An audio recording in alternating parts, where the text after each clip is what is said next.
Hello, this is Juliana Donald. You may remember me from Deep Space Nine and The Next Generation, and you're listening to Trek Untold.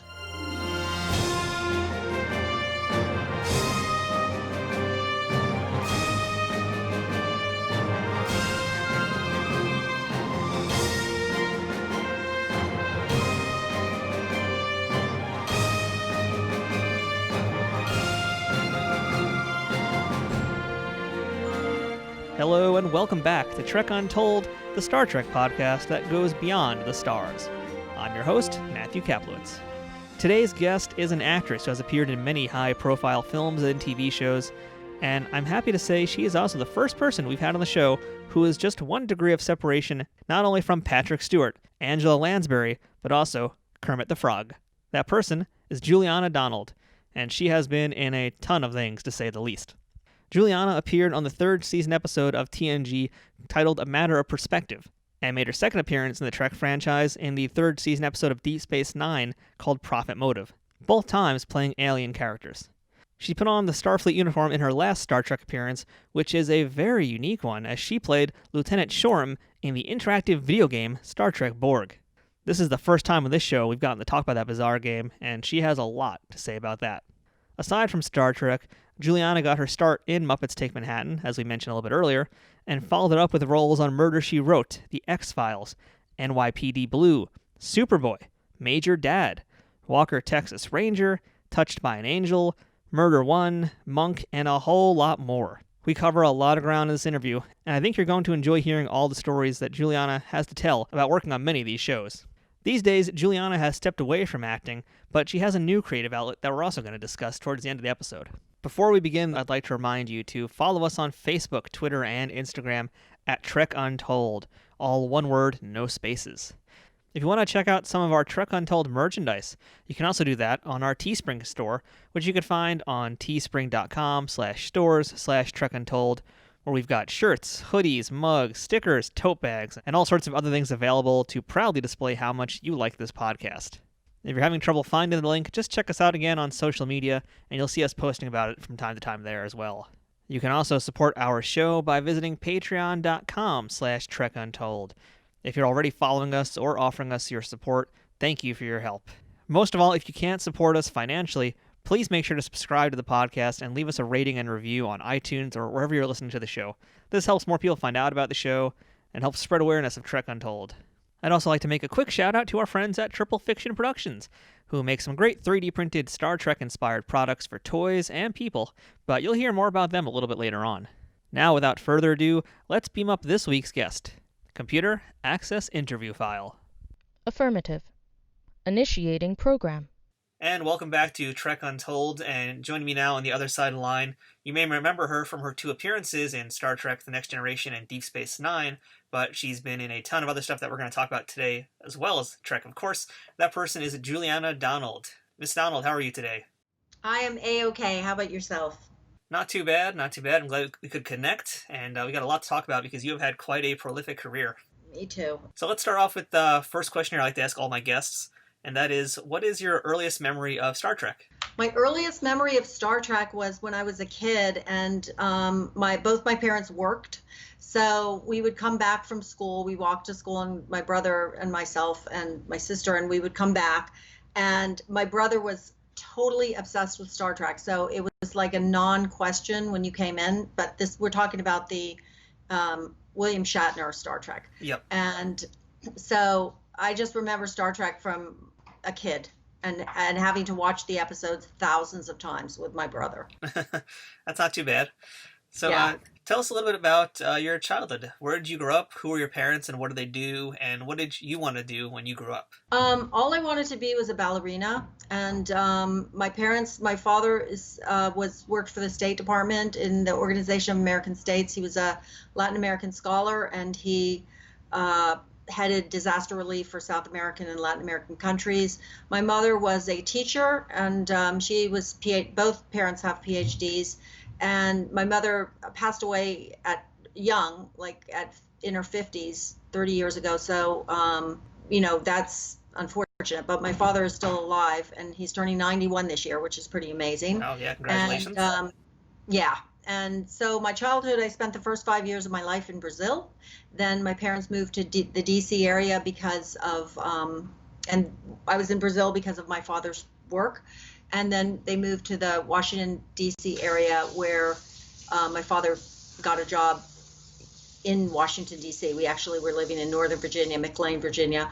And basically, I was obsessed with ballet, and I didn't have kind of a normal childhood. I went to a ballet school, which was similar to a professional children's school, where it was ballet and academics. It was called the Academy of the Washington Ballet.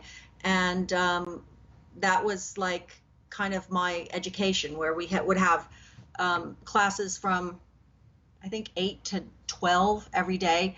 And then we'd have an hour lunch, and then we'd dance until 7 or 8 at night and perform. And it was kind of different. You know, I didn't have the normal prom and all those things that regular people had. I had this kind of, I don't know, cloistered, I guess, experience. And then I was dancing in New York.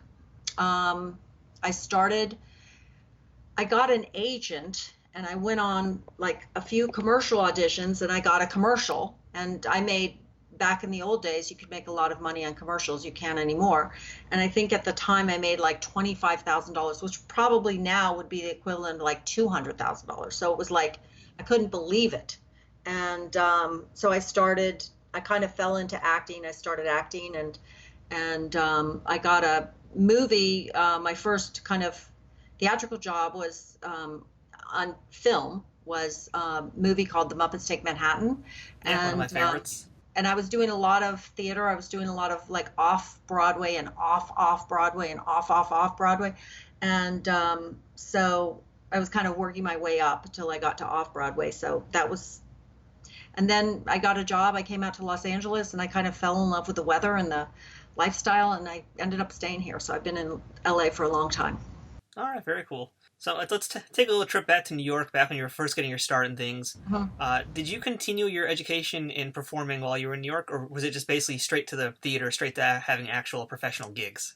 No, I was studying with Stella Adler and Herbert Berghoff Studio, and because when you're a dancer, even if you're professional, you take class every day. So I just kind of felt like I should be taking class. So I was still taking ballet classes for exercise, and I was taking acting classes for acting. But I found that I was getting a lot more experience by doing plays and being on stage. So I ended up kind of focusing more on that, that became my education, hours a day of rehearsals and that kind of thing.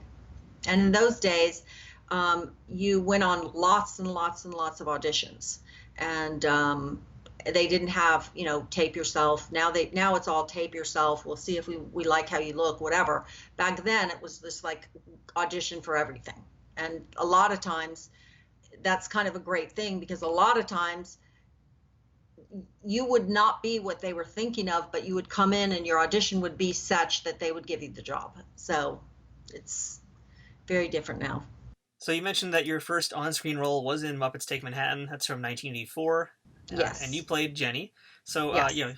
Tell us, I guess, really the first big thing is it's different to go on like a commercial production versus a film set. And I imagine, again, coming from mostly theater, it's got to be a bit of a shock. What do you remember from your very first day on your very first set, essentially, of being on a movie? Well, the people, puppeteers are not like normal performers. That's what I've heard. They're really kind of a special breed, and they're really doing this for love. And, a lot of performers are kind of jaded by, they want to make so much money or they want to do this, but they're completely a different breed. And they all knew each other from, Jim Henson started the Muppets in Baltimore, and all these people were from Baltimore, or sometimes people would travel from, oh God, I can't remember his name, who played Rizzo the Rat. They would travel from like anywhere in America, and they would come and they would meet Jim, and if he liked them and thought they were talented, he would give them a job. He wouldn't care that they weren't on, that they hadn't done a million, they didn't have a million credits or whatever. He would just give people jobs. So the first thing I was struck by was the people, And also the fact that the entire set was built 3 feet off the ground. So so the puppeteers were like inside of it. It was like, you have to imagine a floor where you take the floor out, pieces of the floor out, and down, 6 feet down or whatever, are a bunch of men standing there, and they had monitors around their head with a TV, and we're talking like, years ago when they did not have things that were light and whatever, and they would just basically not even look at you. They were just looking at the monitor to watch the puppet respond to you, and the puppet talk to you, and the puppet do that to you. So I was kind of really impressed by how they worked. I was really impressed by how friendly they were. I was really impressed by the whole thing. It was just, I've never been on a set like that then or after that was so kind of like you were with your family and not like you were on a professional project. I imagine it still has got to be kind of weird to be acting with puppets, essentially. I know you got to do some scenes with Lonnie Price and many other actual actors, but how do you emote when you're basically talking to someone's hand? I know it's kind of weird the first time I did that.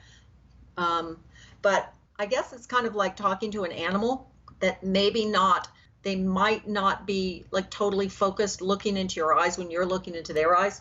And it was similar to that, or a little kid or something that's not, focused. It was a little difficult, but as easy as it could be, they made it easy. I mean, they all had the voices and everything. So you kind of had to suspend belief. And then, and that's kind of how I got through it. So not long after Muppets Take Manhattan, you went on to do The Purple Rose of Cairo, which was the Woody Allen directed film with Mia Farrow, Jeff Daniels, and Danny Aiello, which is a heck of a cast to be around. What was that experience like? Totally different. Woody Allen is not super friendly. Whereas, Jim Henson was. If we were in Central Park and there was little kids there, even though he had an assistant saying, like he had 5,000 meetings, including like the president of the United States or something, he would just ignore everything and just connect with the children. And that was a really, really beautiful thing to see. And he did not have any, any affect or pretense or anything. He was so humble. So Woody Allen was, or is, I should say, there's all these rules when you work for him. Even when I auditioned for it and, I met him and everything, and they said, you got the job. And I said, what am I doing? And they said, oh, this is a Woody Allen movie. You don't ask that question. And so, I went to the set, and I had no idea until I got into my costume that I was playing an usherette. I had no idea. There's so many rules, like you're told, whereas, the Muppets were, it was like being with a family and everything was okay. And funnily, the main extras that were there every single day were Martin Scorsese's mother and father, who apparently loved doing extra work loved doing extra work. And Martin would always ask them if they wanted a job as an acting, and they said absolutely not. They'd only want to be extras. So, but anyway, so they were like that. And then Woody was like, you were told all these rules. Don't look at him. Don't talk to him. Don't shake his hand. Don't say hello. Don't say thank you. Don't whatever, all these things. So it was kind of really intimidating because, there was so many rules. Also, you had no idea what was going on. And they also were like, there was days, I think I was on the set for like a month and I didn't even do anything. I was just sitting in a trailer wondering when I was going to work. That would not have happened on the Muppets. When you went in, you worked, you did your scenes, you left, at normal hours and normal everything. But it was just like this endless long thing. And then at the end, I was like, well, gee, I want to go thank him. And I had like 5 people grab my arm and say, do not do that. He hates that. So I found it kind of odd. He doesn't really direct. He just, like, I guess he casts who he wants, and then who he thinks has the quality, and then you're just supposed to say the lines. And so it was kind of odd, and to work that way, because you have no direction at all. And they would just say, okay, action. I remember the first day that I was actually on the set, and they said action. And then they looked at me, and I was like, what am I supposed to do? They hadn't even given me the lines. And then all of a sudden they said cut, and they said, it's your line. And I said, what line? And then they ran and got, the script supervisor ran and got a straight edge razor and razored out my line and handed it to me and said, here. So you're not given anything like what your background is, where you're coming from, nothing. It's just, here's your line, say your line. And so it was really difficult. And I mean, Michael Keaton was originally hired to play the Jeff Daniels part, and I guess he wanted to work like a lot of actors do, which is, do you want me to do it this way, or do you want me to do it that way? And Woody Allen couldn't stand that, so he fired him and hired Jeff Daniels, who didn't ask any questions or say anything, who just said the lines, and that was that. So it was just kind of, I love the movie. I love Mia Farrow. She was just absolutely wonderful, and she was always doing stuff for her kids, and she was such a wonderful person. But I didn't feel particularly close with him, because he was just not, there was just so many people around him that were, cloistering him, and just, you couldn't get through. So it was kind of a difficult job. Yeah, I've heard similar things about working with Woody as well on that side of things, so that's unfortunate. Mm-hmm. But, just to follow up that, and on the other side of the spectrum here, just to talk about Muppets again, the movie you were in was directed by Frank Oz, who's done so many amazing things. That must have been just a polar opposite experience to work with him, wasn't it? Yeah, totally opposite. He was very much wanted to direct. He very much had a vision of how he wanted it to be done. Everything was like set. It was just like completely different. And, so that was in a way great for me for my first job, because I had this like amazing group of people to work with. And I worked for it took about 4 months. Normally the Muppet movies take about 6 months to a year to film, because of all the special effects stuff, but this one took 4. So, and they got a real minister to marry Miss Piggy and Kermit. So they are officially married. Yes, they are officially married. All right, well, thank you for clarifying that, because that's really why we do this podcast, is to confirm whether or not Muppets have been married. Yes, they're really married. They were very, insistent on getting somebody who was an actual, minister who could give them a real marriage. So that's awesome. So outside of this also, you had done a lot of voiceover work in anime cartoons, which I found kind of interesting. And you worked on some pretty big things, like the Lupin the Third film that was directed by Hayao Miyazaki, Silent Mobius, Dirty Pair. How did you get into VO work? I didn't really ever pursue voiceover work, but whenever they asked me to do auditions, I was fine. Sure, I don't care what the work is. And they asked me they called up and said they have this audition they want me to do for this Japanese, they didn't tell me who it was, thank God, because I probably would have been completely intimidated. And so I went into the audition, and I guess they asked me to do a bunch of different characters. And so they were very happy with me. So the next thing I know, I got called to do the job. And then, my name got passed to somebody else. And so I was getting all these, people requesting me to play certain characters in the movie. So it was kind of great, because working with, amazing directors. So yeah, we talked to Iona Morris, who was also on Star Trek and has done many other things. And one of the things that she did through her career was also voiceover work in a lot of animes from the 80s. And she talked to us a little bit about looping. Did you have to do a lot of that when you were working, and how did you find it? It's a little bit tricky, because you're sitting there listening to the conversation, and then right before you're supposed to talk, you hear beep beep beep, and on the third one you have to speak. So, inevitably you might not, you're like trying to watch the thing and trying to listen to the beeps and trying to figure, trying to do the character how it is. So it's a little bit challenging, but it's not as hard as I think it looks. It's just, or as it seems, it's kind of, because they have people there in the sound booth, and they will say, okay, can you do it again? Can you speed up here? Can you do this? Or can you slow down, or whatever? So you're kind of being directed as you go. If they like something, they'll move to the next thing. But, I didn't find it to be, the Japanese thing was a little bit difficult because you're having to loop Japanese voices over Japanese voices. And that was, you didn't know if they were saying, oh, really? And you were just saying, really, at the wrong time or whatever. So that was tricky, but it's not.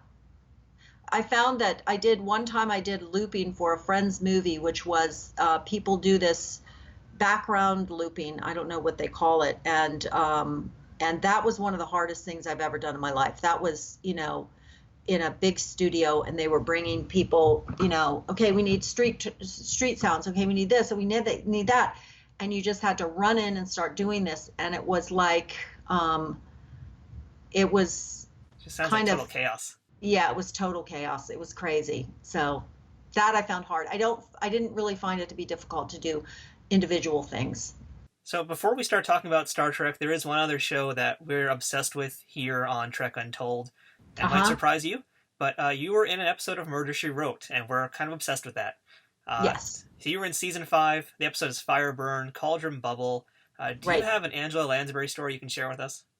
Well, I did I don't know if, no one saw this unless you were like 90 years old at the time. I did this spinoff of Murder, She Wrote called The Law and Harry McGraw. I was one of the leads on that. And it was the same producers as the Murder, She Wrote, the same creators and producers. And Angela Lansbury is fantastic. She's absolutely wonderful. The producers are absolutely wonderful. She's like such a pro. She's really lovely. She just, she's not at all, not one drop of ego. And she was just like, I never saw her get upset ever. I never saw her even get irritated. I never saw her acting like, I need water. I need, anything. She was just, so down to earth. And I don't know if that's because her background is in England, where actors are kind of looked upon differently than they are in the U.S. But it was great. It was great to work on that. So the episode of Murder, She Wrote that you were in also had a pretty stellar guest cast list. It had Roddy McDowall, Bill Maher, Dee Wallace, and Brad Dourif. And I don't know if you had to work with any or all of those, but did you have a chance to interact with them or do anything with them on set? Dee Wallace, I did. Also, her husband who passed away, but he, unfortunately, at the time, her husband was on there too. I can't remember what his name is. She was really nice. She just had a baby, so she was like, she was constantly in her trailer because she was breastfeeding her baby. And I met Bill Maher in the makeup thing. I didn't really work with him, and he was really nice and really smart, and it's kind of interesting, his path, because I think it fits him much better than, going and doing guest stars on TV shows. And I didn't really get to interact with Roddy. I got to interact with Angela and with Dee Wallace, and she was very nice. She wasn't, because she was a new mom and she was with her baby all the time, she wasn't super interactive with everybody, but she was very nice. So you can tell a lot by when people are in a makeup chair what their personalities are like. And so she was always really friendly and really sweet, and exactly like the mom on, E.T. That's great to hear. Yeah. So Juliana, let's jump now into 1990, and that is your Star Trek The Next Generation appearance. You were in the episode A Matter of Perspective. So can you tell us how you got cast for the role? I had auditioned a lot of times for Star Trek. They had a thing where they would bring you in for auditions, and if they liked you, then they would bring you for another audition. I think I auditioned for them like 5 times, and it was always, you got to the audition and you were like, oh my God, how do I say this word? You were always like, oh, because they always had these strange words. Oh, that technobabble. And yeah, technobabble. And so that one I auditioned for, and I got it, and it was, I can't remember who the director was of it, but I worked with a lot of the cast. The main thing about that I remember is that I had no idea that in order to be that kind of an alien, that you have to sit in the makeup chair for 4 hours to get it on, and sometimes 4.5 hours to get it off, because they can't just rip it off. It will rip your face off, and because it's glued on your face. And it was a crazy week. I mean, we were working 20-hour days. I had got no sleep. I had what they call forced calls every day, where they had to pay me extra money because they did not give me a 12-hour time turnaround from when they finished to when I needed to be there the next morning. And it was impossible to sleep because I had this huge head. So if I tried to lie down, the head, like if I tried to lie down, I couldn't sleep because of the head being too big, so it wouldn't really fit on anything, and it was it was crazy. That was your first time wearing any heavy prosthetics, I imagine, for a role ever, right? Yes. The second time I did a Star Trek, I was kind of used to it, so it wasn't as traumatic. The first time it was like, oh my God. And also because we had so many long hours for the first Star Trek I did. The hours were just, I've never been on a set that many hours. And I think it's because it takes so long to get the makeup on, and the crew might come at 7, but you got to be there, 4 hours before that. So the director that you were trying to think of, that was Cliff Bull. He directed a lot of Star Trek episodes. Mm-hmm. He had said that was one of the toughest episodes in particular to direct and shoot for many, many reasons. Just because I guess all the continuity issues they had to keep up with it. What do you remember about being directed by him and just having to deal with this crazy shoot schedule? Well, it was mainly, I mean, I felt like he was not a nice guy. I felt like it was more like this whole logistical thing of how do we fit all these people in this scene, and how do we, in this little tiny space, how do we fit all these people in the scene? And a lot of it was just like, walking to your mark and stopping, and then walking to your mark. And then it was just all this technical stuff they were just constantly dealing with the whole time. And it was really, really long days. And Jonathan Frakes, he's a really nice guy. And he was like always happy and always nice. Of course, he wasn't wearing the prosthetics, but the interesting thing about Star Trek is, I don't know, I'm sure you know this, but if you are an alien on Star Trek, that's great, because that means you can do every Star Trek, new Star Trek, any new show, anything. You can come back as an alien, and you could keep coming back as aliens. If they did 5 million Star Trek shows, you could come back 5 million times as an alien. If you show your face and you're not wearing prosthetics, you are never allowed to do another Star Trek ever. So they have like a rule, I guess, because they feel like people can't see who you are if you're wearing the prosthetics. If you are not wearing the prosthetics, then maybe it's something about, it's not going to suspend disbelief, because people are going to say, wait a minute, that was the person who was in this other thing playing a commander, and now she's playing an officer or whatever. And so they're really strict about that. I'm sure there's some listeners out there who can let us know if there's been any exception to the rules. Off the top of my head, I can't think of any, but that's definitely an interesting thing to note. And then I was going to be a regular on one of their shows, but I got a movie, and the movie would not let me out, so I could not do it, and I don't remember what it was, but I was very upset by that. So yeah, that's unfortunate. Yeah. Trek Untold will return momentarily. Trek Untold is brought to you by Triple Fiction Productions. If you're a Star Trek cosplayer looking for props, or toy collector looking to spice up your shelves, Triple Fiction Productions has you covered.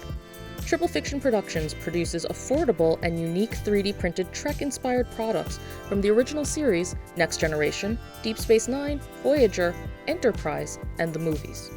You can expect the same amount of care and attention to detail in any of the items in their catalog, whether it's a prop replica for use in a fan film, or a part of a cosplay, or accessories and playsets for figures from Playmates, Migos, or Diamond Select. Own your very own tricorder or phaser rifle with working lights, the bridge of the Enterprise E for your Playmates figures, or any other item from countless species and ships from the Star Trek universe. All products are 3D printed in the USA and are constantly evolving and improving based on fan feedback. To learn more about their products, visit them at triple-fictionproductions.net or on Facebook at facebook.com/triplefictionproductions. Triple Fiction Productions, taking Star Trek where no 3D printer has gone before.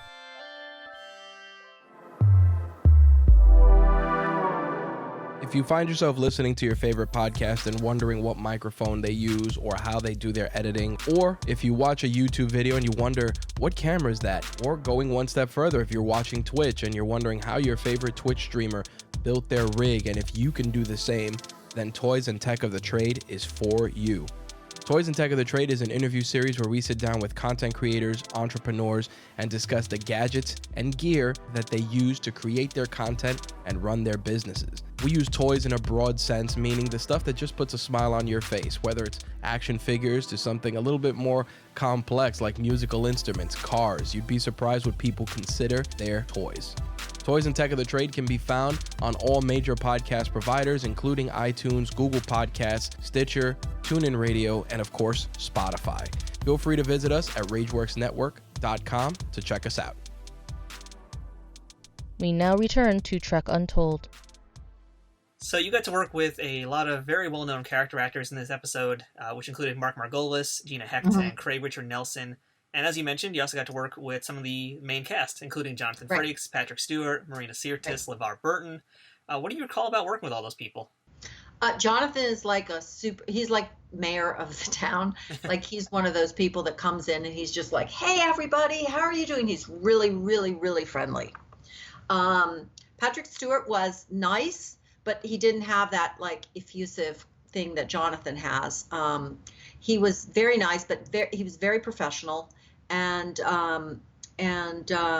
Mark was really good. We were in all these scenes together. So he was also very professional. And then LeVar Burton, I didn't really talk to him that much. But everybody seemed to be really kind of, they understood the drill. Nobody was complaining. Everybody, even though we were doing 20-hour days, no one was complaining. And so that's what I remember about the cast. I just remember being kind of struck by how kind of generous that Jonathan was. And he made a point of going up to everybody and shaking their hands and welcoming them and being just so nice. And I just remember being struck by that because I had not seen that kind of behavior, that kind of like mayor of the town behavior usually on any sets. People will be friendly, they'll be nice, but they're not like, hey, how are you? And what's your name? And thank you so much for coming here. And it's great to see you. And I'm really happy you're part of this. That kind of stuff. You don't see that much. Yeah, I've heard stories about Jonathan and Brent Spiner, among other actors, some of the leads who would go to the commissary on lunchtime with the character actors like yourself and actually hang out with them, which is kind of, I imagine, very odd as well. Yeah, and the thing is, too, is that you have to go to the Paramount. They shot it at Paramount, and you had to go to the Paramount commissary. They didn't bring you food. And so you go to the Paramount commissary, and there's like all these people there with Star Trek heads. And at first you think, oh, my God, are they going to be looking at me? And they could have cared less. Like, we see this every day, But that was pretty funny. Now, I've heard typically that the set of Star Trek is usually pretty happy, pretty upbeat, but again, this episode being such a difficult one to shoot, how was the morale? I think people were really super tired. I know I was. I could barely even stand up by the end because, when you go, I think I got sick for 2 weeks after because when you go a week and you're working, literally from 3 a.m. until midnight, and then you drive home and you get 1 hour sleep and you have to go back and you can't sleep in this horrible makeup, this crazy, because you don't want to ruin your face. And so I think people were just a little bit burned out. I didn't find anyone was kind of snappy or anything, but I felt like people just looked fatigued. The character you played, because we haven't even mentioned her name yet, that was Tana. And just the script itself, to me, it was very much like a Rashomon-style story, but with the Star Trek technobabble kind of twist. When you first read it, what did you think about the story? It's kind of like all Star Trek stories where you kind of have to go, okay, well, what's the universe? What am I doing? And what is the thing? And, it was interesting. I thought it was great. I thought it was really interesting, but it was, you got to wrap your head around it. It's kind of like when you get the story, it's not like, oh, you're a mom that's upset because her kid ran out of her teacher of the kid hit the kid or something like that. It's not anything like that. It's like, okay, well, we're going to this planet and this is this thing and there's all this like kind of millions of spokes going into the center of the wheel. So you just have to kind of figure out what you're doing. And, and like I said, Cliff was, I guess, because of all the technical issues and technical problems and green screens and everything else they were doing, that he was mainly concerned about all the technical stuff. And, we were given direction, but not a lot, because it was mainly just about hitting the mark at the right time and getting this and making sure everybody could be seen and that kind of thing. So it was, sometimes directors don't give you direction because they're happy with how you're doing it. And other times directors give you too much direction, so. Yeah. So when the episode first aired, it was met with a pretty fair amount of criticism. And even since then, some of the folks who were responsible for the episode called it one of the worst, if not the worst, of the third season. And not because of the actors or anything that was done, just because of how the story worked out and all of that. Did you watch the episode when it first aired? And what did you think about it the first time you saw it? I think I did watch it when it first aired. I thought it looked, actually, because I was on the set seeing all the, you're acting and you have green screens here and all this. I liked it, but I was kind of looking at it probably from a different viewpoint that a Star Trek fan would look at it. So I was just trying to see, does the story work? Does it, how does it kind of, how are they doing all this, like, replay stuff and all the things that they did. So, but it was a long time ago. So to be 100% honest, I'm not 100% sure exactly how I reacted when it came out. I just watched it for the first time, and I don't even know how long, but I was doing research for this interview. And, I thought the performances were great. I thought the sets looked really nice as well. I thought the ending was a little flat for me, a little techno-babbly, but I thought it was a good episode. So I was actually kind of shocked to hear it wasn't as well received as I thought it would have been. Yeah, I didn't know that until now, so that's kind of interesting to hear. Yeah, it's kind of interesting. I mean, it is interesting to hear that. I feel horrible. I'm like the person that just broke the news to you, but Oh no, it's okay. I'm not taking it personally. Trust me. I just think it's interesting because I've done other things, movies, whatever, that are just huge bombs, and I don't mind that. I mean, it's just you never know how something's going to turn out. So, it was kind of hard to see how it was going to turn out, to be honest with you, when I was on the set, because it was just like these endless hours, and you're just like, when is this going to be over? And why do they have to reshoot this 100 times? I think it's actually pretty good, in my personal opinion. I think there's far worse episodes that should be panned but aren't, but that's a story for another day. So I do want to ask you also about your next appearance in Star Trek, and that will be in Star Trek Deep Space Nine. And you were in the season 3 episode Profit Motive. And that time around, you were a character that looks like you had a lot more prosthetics going on. So can you talk to us about what you had to wear for that part? And was it better or worse than what you had to do for Next Gen? I liked it better because I got to play kind of a weird looking, chick. And so it was for me, the character was much more fun. I don't know if it had to do with the fact that Rene Auberjonois, the director, who unfortunately, I think he just passed away. Yeah, just passed away not long ago.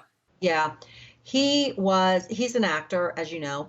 Because of that, he wanted to do rehearsals, which is unheard of in television.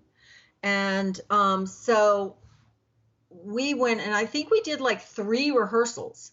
So, which was great, because that meant when we went to shoot, bing, bam, boom. Everything was already figured out, done, no problems. We got it. I mean, it was just, so it was like, for me, it was 1,000 times better an experience because we got to rehearse, because he got to say, well, let's try this, let's try that. And, you got to really kind of find your character. And that was great. And Armin Shimmerman is amazing.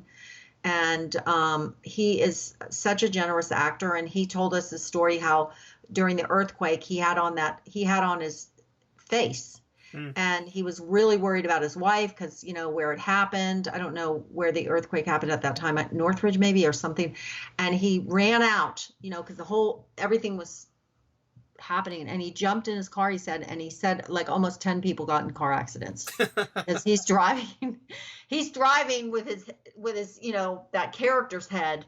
And you can't, those prosthetics, they make you have to actually go get a mold of your head and your face, and they give you a straw to breathe out of while they're putting the mold, because you have to sit there for an hour while it dries. And then they make all your prosthetics on that. Once you get one made, you don't have to go back and do it again. So because I had done the one for the earlier, I didn't have to go back and do it for the second one. But they put it on your face with this, I guess it's some sort of glue. So you can't, if you were going to just try to rip it off, you'd literally rip your skin off. So they have to, when they take it off, they have to use a teeny tiny little like paintbrush, all these paintbrushes, and just dip it in the solution and ever so gently, like kind of put the liquid in your head till it slowly starts to come off till, everything's off. So, but that was a really fun working experience on Deep Space Nine, because it was just really fun to work with Rene, and it was really fun to work with Armin, and it was just, and it was very, very, you can never say a Star Trek episode is fast. No. But for a Star Trek episode, that was fast. I mean, maybe, you're there for a few days, but you only have, 15-hour days. You don't have 20-hour days or 10-hour days. And that's kind of how it was. And I felt like maybe had Rene not had that rehearsal, we could have been there for like a lot longer. Yeah, I don't know if you're aware, this was actually Renee's first time in the director's chair. Do you know that back then? Yeah, I did. And I thought that was maybe why he was wanting to do a rehearsal, but it's a fantastic idea. I don't know why all television shows don't do that, because they would save so much time and money to figure out it, because we were actually on the set doing the rehearsal on the set, in our street clothes. So it would save so much time and money to have everything figured out before you actually have an entire crew sitting there. So I mean, maybe our hours were like 8 hours on that, or 9 hours. It wasn't long. The shoot days were not long on that. It was, I just remember it. And most of it was getting in and out of prosthetics. And you mentioned that you guys did rehearsals for this episode. So I imagine that Rene was much more of an actor's director as opposed to somebody who's more focused on being a director's director for themselves. How would you describe how he directed?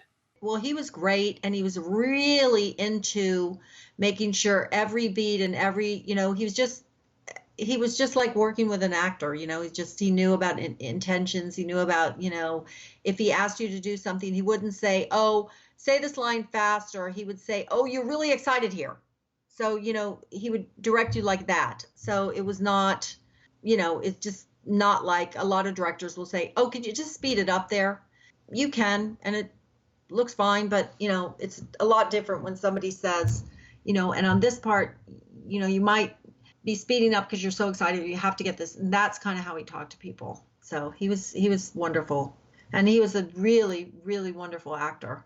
Yeah, he's one of the guys I wish I could have actually met, but I never got a chance to meet him, get an autograph, or just say hello. So unfortunately, that's passed for me. But I'm glad you got to work with him, and I'm happy to hear that was such a good experience as well. Yeah, it was. So you mentioned Armin Shimmerman already, and your scene was directly with him, because the scene we first meet you, you're giving umox to Quark. You're rubbing his ears.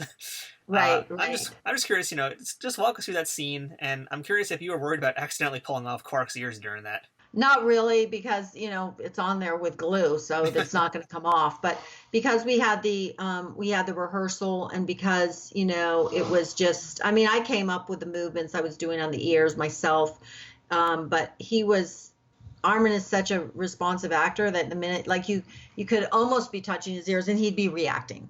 So it wasn't like I had to go really hard on his ears for him to feel it or react or whatever. So, but yeah, he's a great guy. And I hear now some friends of mine tell me that he's like considered one of the best acting teachers in Los Angeles. Oh, wow. Now, also in this episode, Wallace Shawn is a guest star, and the scene you're in, I know there's a stand-in for when the character, the Grand Nagus, walks in, but were you able to actually meet Wallace Shawn at all during the filming of this episode? I saw him there, but I didn't meet him, no, because they had just the stand-in. I think they were trying to respect his not taking up too much of his time, so, but I did see him come in. But I think he was in makeup when they were doing that part. So aside from giving Quark some umox, which sounds horribly dirty, you also did a scene where Quark gets to meet the Prophets, and they called you back in to be one of the voices of the Prophets, essentially. What do you recall about how they filmed those scenes and what your role was for that? That one, okay, I don't, like, my memory of that episode, 80% of it is that scene I had with Armin. The other stuff felt like the typical Star Trek thing where you come in and you're you hit a mark and that kind of thing. So for me, that was not as fun as doing the one with Armin. The one with Armin was, great and fun. And that was the one we rehearsed. Okay. He didn't rehearse the other one. So aside from DS9, TNG, you have one other very curious Star Trek credit to your resume, and that was when you appeared in the 1996 interactive video game Star Trek Borg. You played Correct. Lieutenant Shorm. So just tell us a little bit about being in this really bizarre point-and-click kind of movie video game and what that experience was like. Well, that was weird, and that was the kiss of death for me because I didn't have makeup. I wasn't an alien, so that was the end of Star Trek for me. But it was a little bit strange because it was before people were doing lots and lots of video games. So they didn't really have video games at the time. And I remember they gave a call to casting director, called my agent and asked if I would be willing to do this. The money was terrible. I think $200 for it. And, and then you had to pay the agent the taxes. You made like $50 for 2 days, for a week's work. I mean, it was terrible because they didn't have any contracts at that time for, because they weren't doing video games of what, a Star Trek. So it felt kind of like I was doing a favor with that job. It was fine. It was kind of, it was kind of a little bit not defined. So we were told, okay, you come in here, you come in there, we were given things to do. And, but it wasn't kind of the same as doing a show, and also I had no idea it was even going to be, I thought it was just some test they were doing for something they were thinking they were doing. I had no idea it was like it was an actual video game until many years later. Yeah, it was pretty unique for the time. And this is when point and click first person games were starting to show up. Right. And basically the camera is the avatar for the player. It's Right. very bizarre. I mean, did you ever see the final product or play it? No, I haven't played it. Wouldn't recommend it.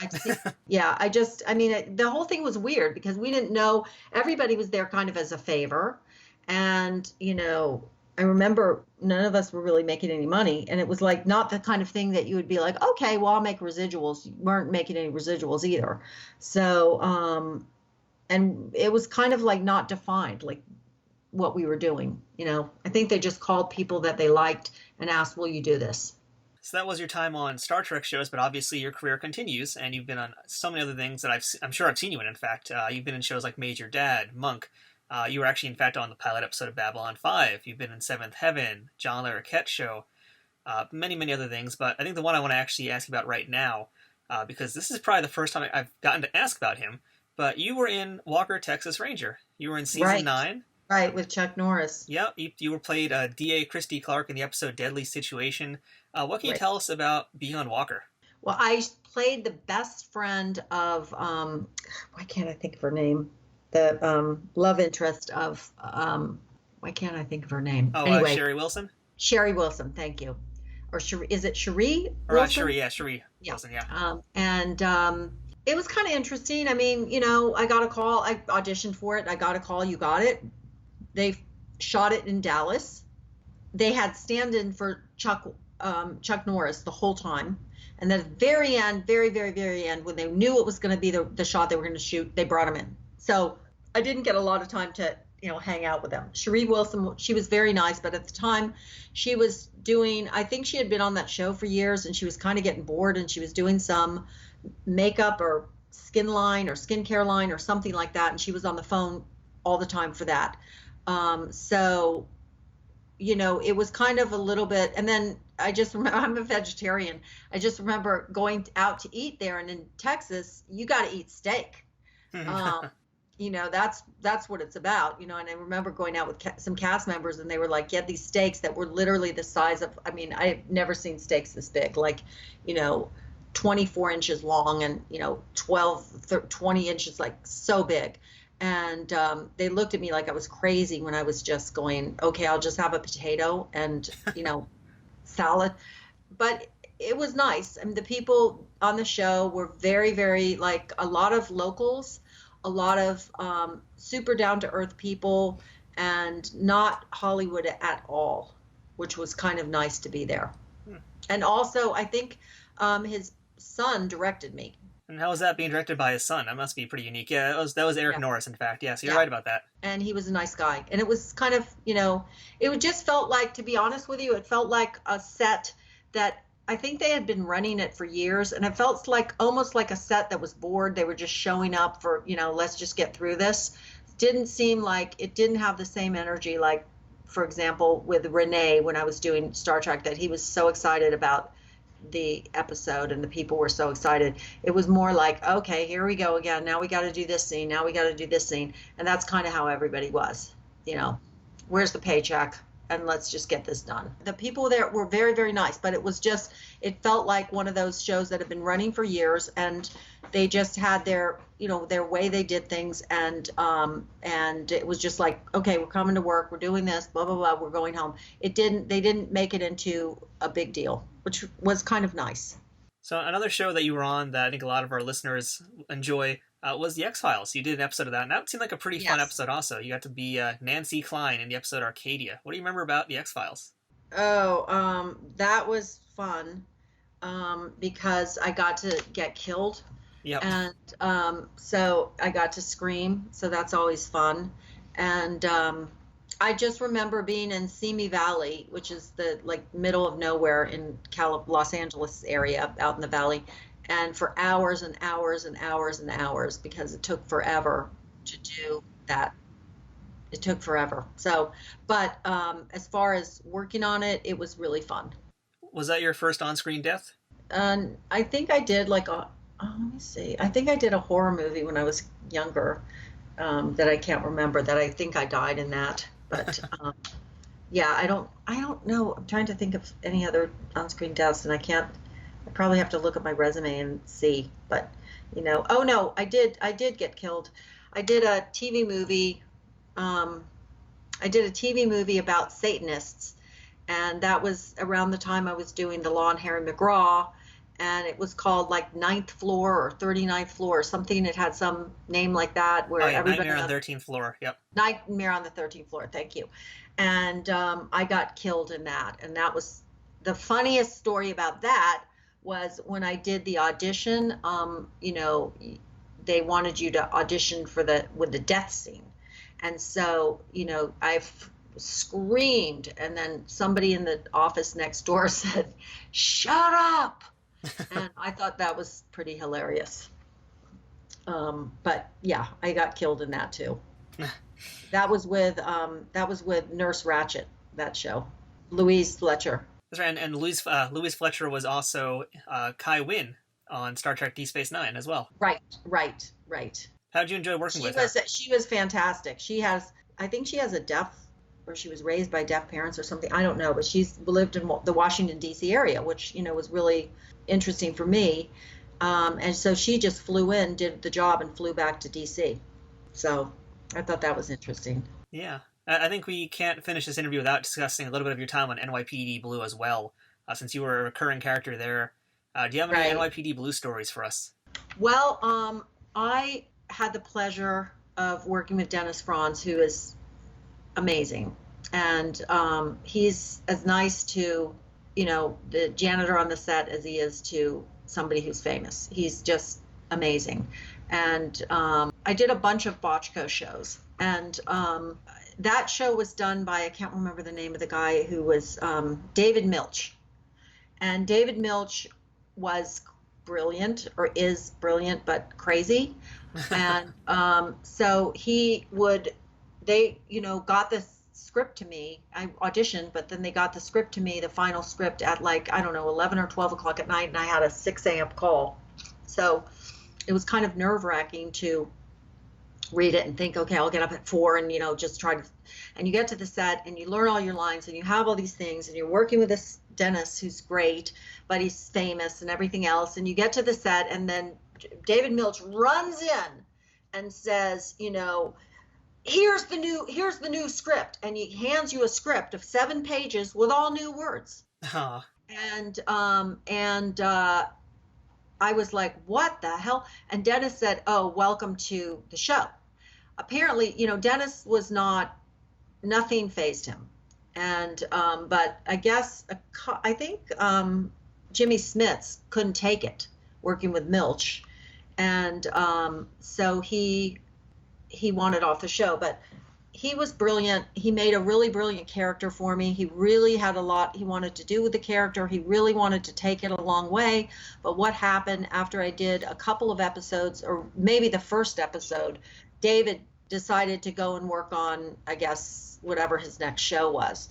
And because of that, they did not know what to do with my character. So they had this whole plan that I was going to be the new love interest for Dennis. And then they were like not sure what to do. And then Dennis got really angry because they had his character have sex with me and then want to break up with me afterwards. And he thought that was really awful. But I think they just didn't know what David had. This whole idea of who I was and told me this whole long story of, you're in Pittsburgh and you're living with your mother and you're this. He had this whole thing of what the character was. And he left, and that my character was David's vision and not Bochco's vision and not anybody else's. So unfortunately, I just did, I think, like 5 episodes, and I probably would have been a regular had David remained with the show. All right, so Juliana, let's do a little quick best and worst here. What was the best experience you had on a set ever versus the worst experience? I guess the Muppets Take Manhattan's the best. And the worst was a TV show that nobody knows about called, it was a Superboy. I do remember Superboy, actually. You're like one of about probably 10 people that remember Superboy. But anyway. I don't think I should be proud of that, but I do remember it. Oh, good. I did an episode of Superboy, and I think Jackie Coogan was directing, and he was not a really nice person. So that was probably, it's hard to say the worst experience because it's never so bad to go on a set and be, given a trailer and all that stuff. It's all nice and it's all, relative compared to some people that have to, work at a grocery store or something and be on their feet all day. So I feel like I shouldn't say anything was bad, but I think I've had more difficult experiences with commercials where, you're in situations where you're in the heat or wet or whatever. So acting jobs always been pretty much okay, but I just remember, I think it was Jackie Coogan that I worked with, and I remember him not being, I don't know what he was going through personally, but him being extremely difficult to work with. And so that was, and I say the Muppets because it's the easiest for me to remember, but I had a lot of other really good experiences, like on The Gambler Returns. That was really, those people were all great, and with Kenny Rogers and other things. But for the most part, when you do a job, it's like, everybody's happy because they are working and they're getting paid, and they know a lot of people are not working and not getting paid. So for the most part, people are just really in good moods. So it's usually pleasant on sets. Let's try another one here. How about the best experience you had acting with another actor face to face? The best rapport you had, maybe we'll call it. Wow. I wish I had these questions before so I could really think about it. So, that's what we do here. We put people on the spot in Trek Untold. Yeah, I know. I'm like, that's a hard one. Probably on screen, probably Dennis Franz, because it was so easy to, it was that my character was really in love with him, and he made it easier for me because he was so sweet that, I could feel like I could be in love with him. So that was, that's up there. I'm trying to think of, other films or whatever, but yeah, probably I'd say Dennis Franz. What is the best piece of acting advice that another actor gave you that you've held on to this day? There's a saying that they always use in acting classes and in other things called KISS, keep it simple, stupid. So I guess the best advice is to keep it simple, stupid, because sometimes you're thinking, oh, okay, well, I'm going to do this and I'm going to do that. And, you have to understand that the audience imbues a lot of things going on inside of you. So as long as you can just, be real and keep it simple, then I think that's the best advice. I think when, when people try to do too much, that's when it becomes a problem. So, looking forward now, as we're doing this interview, we are, of course, neck deep in the COVID outbreak still in this pandemic. Right. But what else has Juliana Donald been working on lately? Or what are you looking forward to working back on once things restart? Okay, well, I took kind of a segue and started a jewelry company, and I've been working on that a lot. What's it called? A movie. It's called Eco and the Bird. My middle name, ICOAN, and the Bird. I have an Instagram account if people want to see it, and at Eco and the Bird. And I've been doing that, so I've been traveling a lot for that, and I've been focusing a lot on that. I did do a couple of years ago, I did an episode of How to Get Away with Murder. I kind of was in retirement and I was doing my jewelry stuff. And then one of my friends talked me into getting some lady to send me on some auditions, and I got that. And then I got another job in a Hilary Swank movie, which should be coming out this month or next month, called, I don't know how you pronounce this, Fatale. I don't know if it's fatal or fatale or what. I would go with fatale, maybe. Fatale, yeah. But that's the name of the movie. So I have a manager that I just got, but the agent that sent me on those few auditions, she quit and is now a realtor in Nantucket. And so I haven't really pursued getting an agent, mainly because, who wants to go on a set and work when there's COVID? So that's basically what's going on. So I guess Fatale is coming out, and I'm kind of debating. I've had some offers to do some movies, low budget movies, but I'm kind of debating because because I'm older now. It's like a lot more. I just become to the point where, do I want to go on a million auditions and spend all this time doing that, or spend time doing something else? So I'm kind of a little bit on the fence about acting at the moment. So. Well, I do hope that you find a lot of success with your jewelry company, this new venture you have here. I actually would like to hear a little bit more about that and how you pivoted into that part of, basically, for someone who's gone into acting and someone who wanted to be a ballerina, now she's got a jewelry company. So how does that come about? Basically, I was kind of, I don't know, my agent of 25 years said my commercial agent of 25 years, who was like my friend, said she couldn't take it anymore and she was going to go be a kindergarten teacher.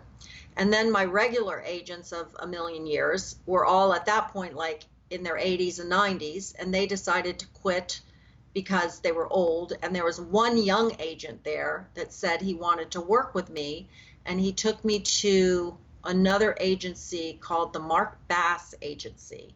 They sent me on a couple of auditions. I got an offer to do some TV show, which ended up not happening. But shortly thereafter, he was thrown in jail for stealing all the actors' money. Uh-huh.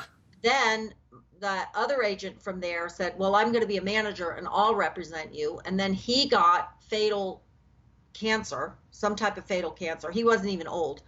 And then after that, I thought, maybe I'm getting a sign from the universe that, maybe I'm getting a sign from the universe that I should maybe think about doing something else. So I still kind of, when I got auditions, I still went on them, and I started going to take a bunch of different graduate school classes, and I took business and, interior design and all these different courses, psychology and, everything else. And just because I was so burned out by the statistics classes and everything else, I thought I'll just take a beading class to de-stress. And I went to take a beading class, and I sat next to a nuclear physicist, which and I was like, what are you doing here? And he goes, well, this is I'm obsessed with stones. And I kind of started getting interested, and I took a couple classes. And the minute you look into a stone in a microscope, you realize there's this amazing universe inside of this stone. It feels like you're in a different generation, you're in space or something. And I just kind of got really fascinated with it. And so I became a gemologist. I got a graduate gemology degree. And then I thought, I was still acting. And then I thought, well, I have to, I have to be creative. So then I started taking design classes, and before I knew it, I was designing jewelry. So that's how I got into it. So it's kind of like a crazy, thing, but it's very different than acting. It's much harder in a way because in acting you have like your parents, which are your agent is your agent is your mother, SAG, the union is your father, and everybody takes care of you and they tell you okay, here's your audition and go on this audition and then you get a job and we're going to get you the money and then we're going to send you the money, and it's like you're a little baby being told like, you don't have to think about anything. All you have to do is think about showing up, doing your audition, hopefully getting the job, and moving on. And all of a sudden I was in this career where I had to be the mother, father, and everything. I had to make all the decisions. I had to do the designs. I had to figure out all the financials. And I didn't have anybody saying, oh, this is how much, this is what the union charges. So it's, and it's crazy to start thinking about, okay, well, if this costs me this much money, what do I charge for making it for all my time and everything else? So it became like a real challenge. So, and it's not something people really need, but I really enjoy doing it because I travel a lot to India and I love it there. And so I just, find it, it's very different than acting, which, feels like the easy days for me compared to this. Yeah, I'm actually, thanks to the magic of the internet, I'm able to look at it while we're chatting. I'm on egoandthebird.com. Yes. And, some real stunning, breathtaking pieces here. Especially the Rondinai collection. It's really gorgeous stuff there. Thank you. It seems like a lot of your pieces are very inspired by nature and kind of the simple beauty of nature. What's your philosophy on creating these pieces? I really love stones, and I wanted to do stuff that was not. I wanted to do stuff that kind of told a story because that's my background. That's with acting and my dance and everything. It was always telling a story, and so not just something pretty, but something that meant something. And I am super inspired by nature, as most people are, but I try to kind of figure out something in there that can tell a story. So it's and I went to Myanmar, Yangon, a year ago, and I did a collection with a bunch of goldsmiths there, and that was based on the Burmese zodiac. Which, if you go to Shui Dagon Pagoda, which is the biggest Buddhist temple in the world, when you walk in there, 5,000 people just hit you with like, "What day are you born on?" And because they believe in Burma, and their astrology is based on the day of the week you were born. So they, at the temple there, even though there's thousands of Buddhists, they're all Buddhist statues. They're all divided into these 7 days of the week. And what you're supposed to do is you're supposed to go there and think of a wish and take the ladle of water next to it and ladle as many ladles as you are born. So depending on your age, you're ladling that, thinking of your wish the whole time, and they believe it will come true. So I thought that would be a fun thing to do, but I think it's a little bit more esoteric. So that's the only one I've done that way. Most of the stuff, and that was partially because I was in Myanmar and I wanted to do something that was indicative of representative of the country. Oh, it's all very, very beautiful stuff here. I recommend any jewelry lovers out there who are listening, check it out, egoandthebird.com. Thank you. So, Juliana, last question about Star Trek for this interview here today. And that's, what is the best thing about being a part of the Star Trek universe? You're like a family, I mean, it's just like so amazing. It's so amazing that there's all these fans and that I have, I remember when I was still acting full time and I went to an audition and this guy was like, "Thank God you're here." And I thought, okay, he thinks I'm somebody else, because I don't know who he is. He was just the guy putting people on tape. And then, we put on tape and he goes, "I'm so glad you're here." And I was like, do you know, do you know who I am? I just don't. And then he goes, "No, you're the only person I haven't got the signature from the Next Generation." And he pulled out this huge volume with 1 million people's pictures in there. And he got right to mine and said, "Can you sign it?" And I thought that was kind of amazing and, unexpected. So I think it's great. I think it's, I think it's great that they created this thing that is so, creative and different and amazing, and that it's amazing that you're a part of the family. I think the whole thing is, really, really wonderful. Well, I'm glad you got to share in that experience and be part of the Star Trek family. Yes, me too. Me too. All right, so yeah, Juliana, thank you so much for your time today. It's been a pleasure to talk to you and chat all about your various things throughout your career, Star Trek and everything else. And I wish you much luck and success with Eco and the Bird as well. Thank you so much. Thank you. So that was our chat with Juliana Donald, who has really done some amazing work and had the opportunity to work with so many talented people. I'm very grateful we got to spend some time with her today and hear about some of these experiences. Besides, how often do I get to speak with someone who hung out with both Kermit the Frog and Captain Picard?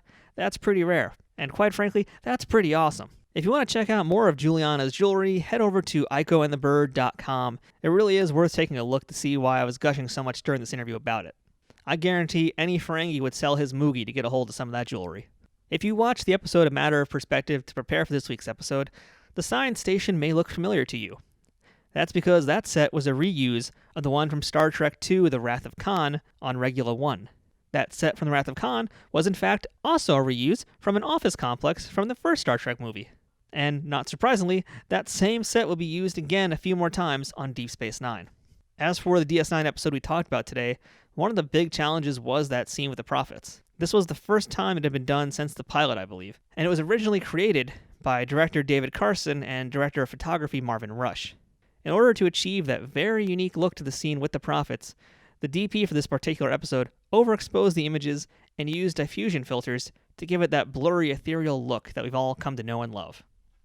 As far as Star Trek episodes go, that one is probably one of the furthest removed from a typical Star Trek episode and was treated more as a comedy. In fact, with Rene directing it, you'll see there's actually a lot of allusions to famous old comedies, including one or two scenes that are practically lifted right out of a Marx Brothers movie. So if you haven't seen that episode again in a while, I recommend checking it out if you want a good laugh. Thank you for listening to this week's episode of Trek Untold. If you haven't already, please subscribe to this show, and if you can, leave a review and rating. We would appreciate it very much if you did. You can also follow us on social media. Just look for Trek Untold on Facebook, Twitter, and Instagram. We'd love to hear from you there, and of course, we'd like to hear your thoughts about this week's episode. If you'd like to support this podcast, you can check out patreon.com/TrekUntold to learn how you can keep our ship operating at full power. And you can also check out some of our merchandise at teespring.com/stores/TrekUntold. Once again, thank you to our sponsor, Triple Fiction Productions, and shout out to Scott Ray for setting up this interview. If you'd like to book this week's guest for a convention appearance or an autograph signing event, email Scott at scottray67@aol.com. This has been Trek Untold. I'm Matthew Kaplowitz, and until next time, fortune favors the bold.